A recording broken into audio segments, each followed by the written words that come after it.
ወገኖቼ የሆሳዕና በዓል የምስጋና በዓል ነው።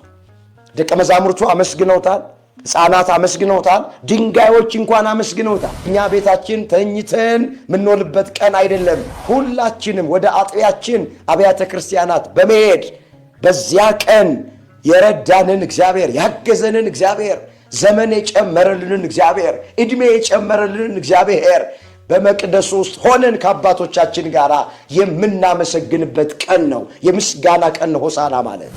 ቅዱስ ጴጥሮስና ቅዱስ ዮሐንስ ፈታችሁ አምጡ ተባሉ፣ ፈተው አመጡ። ጌታ ተቀመጠባቸው ነው የሚለው። ዛሬ የታሰሩትን ማን ይፍታቸው? በሱስ የታሰሩትን ማን ይፍታቸው? በኃጢአት የታሰሩትን ማን ይፍታቸው? በጥርጥር የታሰሩትን ማን ይፍታቸው? ካህናት አባቶች ካልፈታን፣ በዘመኑ ያለን እኛ አገልጋዮች ካልፈታናቸው ማን ይፍታቸው? ሰው መፈታት ያለበት ከሞተ በኋላ አይደለም። ሰው መፈታት ያለበት በሕይወቱ ሳለ ነው።